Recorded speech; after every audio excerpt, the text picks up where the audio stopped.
일본의 비협조로 공동개발이 멈춰섰던 제주 남쪽의 제7광구는 9달 뒤면 한일 어느 쪽도 원하지가 않으면 공동개발이 끝납니다. 그런데 한일 양국 실로 39년 만에 공동위원회를 다시 열기로 했죠. 자, 이건 왜 그랬을까요?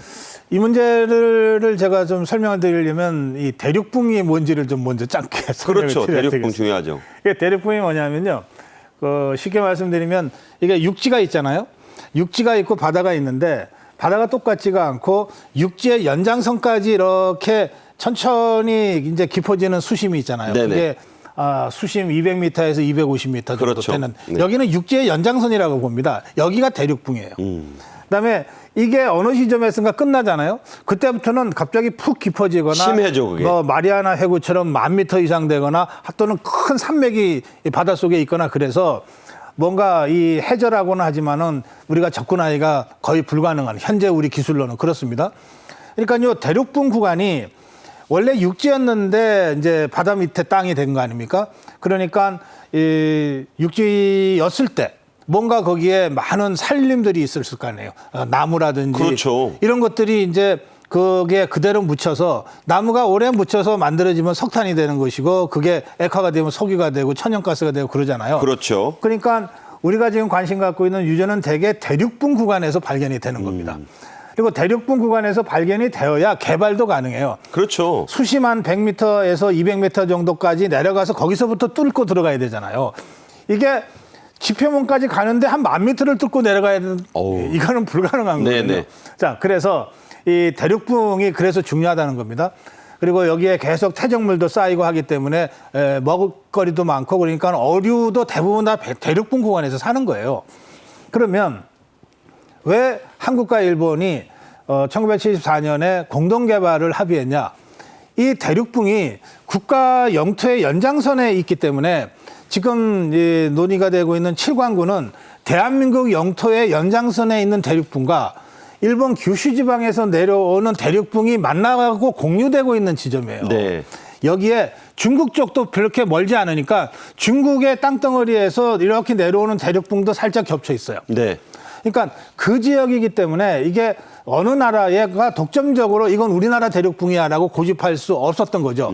그래서 우리나라와 일본의 대륙붕이 같이 겹쳐져 있는 이 지역에 유전 가능성이 있다고 보고 그렇다면 공동개발하자. 네. 이렇게 해서 74년에 협상이 이루어졌고 78년부터 향후 50년간 이 한일이 공동으로 이 대륙붕 유전 구간을 개발하자.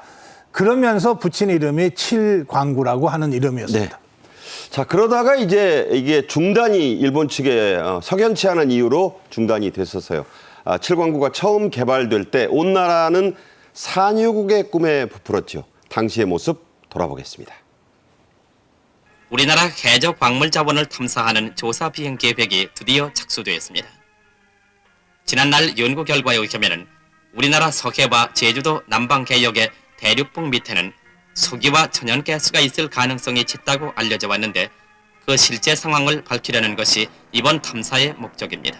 탐사용 비행기에는 자동 마그네틱 테이프 기록 장치와 다목적 분광 사진기, 적외 방사선 온도계, 자동 비행기 위치계 등이 설치되어 있습니다.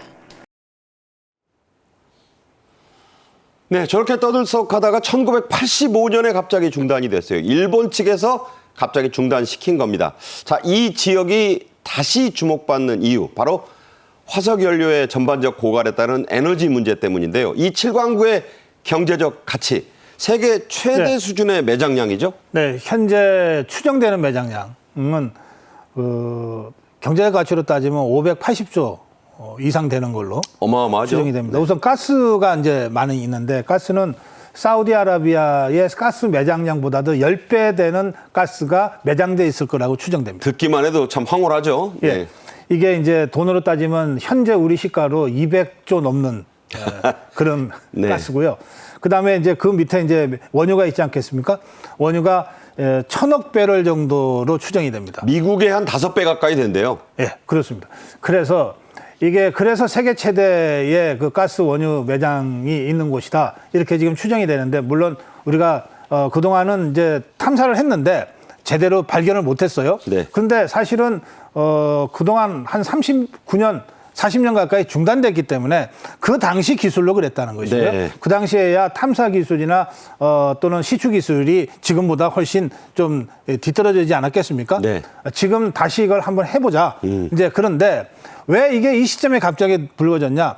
면전이 있으면 이제 공동 개발이 끝나거든요. 그렇죠. 당장 9달 뒤입니다. 네, 이 계약한 그 50년이 곧 다가오기 때문에 이거 이렇게 해서 그냥 흐지부지 될 일이 아니지 않냐 해서 우리 정부가 적극적으로 관심을 표명해서 마침내 일본과 다시 만나게 된 겁니다.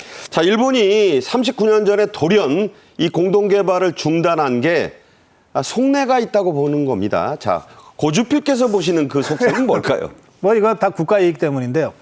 이게 이제 우리나라 제주도 남쪽의 대륙분과 일본 규슈 서쪽의 대륙분이 이렇게 있어요. 이 지역인데 이게 이제 그 후에 이거는 1974년에 이제 협상이 된 거예요. 그런데 그 바다의 영토를 정하는 이의지선이라고 하는 거 있잖아요. 그래 있죠. 배타적 경제수요. 배타적 경제수요. 이게 그 후에 선이 그어졌어요. 이게 이제 200해리로 2년에 200해리로 선을 그어 보니까 이렇게 겹쳐져 있는 곳 중에 상당히 많은 부분 90% 정도가 일본 이의제수로 된 거예요. 그러니까 일본이 뭉개면 우리 거네 이런 생각한 거예요. 그렇죠. 네. 우리나라 쪽은 한 10% 정도. 그러니까 굳이 우리가 한국 쪽으로 하고 적극적으로 나설 필요 없지 않냐. 가만히 놔두고 50년 지나서 이제 그 계약 기한 완료되면 우리끼리 되는데 라고 하는 계산이 있었지 않았냐라고 추정하는데 그건 이제 일본 잘못 생각하는 거예요.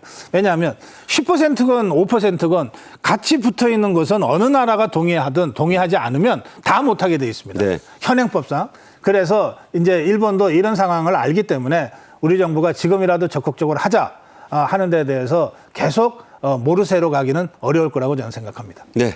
자, 중국에서 가까운 곳이 한 1km 근접 지점이 있답니다. 중국도 좀 호시탐탐하고 있습니다. 자, 이 7광구의 운명 앞으로 어떻게 될지 좀 고주필께서 전망해 주시죠. 그러니까 이제 중국은 뭐 자기 게 아니더라도 우리 거라고 이걸 분쟁하지 시키는데 아주 이 노하우가 많잖아요. 많죠. 그래서 이렇게 한일 공동 개발이 이런 식으로 성과 없이 끝나버리고 나면 중국이 이거 우리 거다라고 또 뛰어들 수가 있거든요. 그래서 저는 너무 늦지 않은 시점에 우리가 이 문제를 제기 잘했고 그래서 일본도 사태의 심각성을 알고 지금 일단 논의를 시작한 거 아닙니까? 네네. 저는 그래서 이게 중국이 개입하지 못하도록 그동안 50년으로 돼 있던 거 연장하는 거가 그렇게 어려운 건 아니거든요. 한일 양국에 다 이익이에요. 그렇습니다. 그래서 저는 양국에 다 이익이 되는 방향으로 이 문제가 해결될 거다. 기한 연장을 통해서. 그리고 마침 아까 제가 쭉 분석해 드렸습니다만 일본의 새 총리 이시바 총리도 이런 문제에 관해서는 상당히 합리적인 사람이니까 네. 좋은 어떤 그 타협점을 찾아낼 수 있을 거다. 그렇게 기대합니다.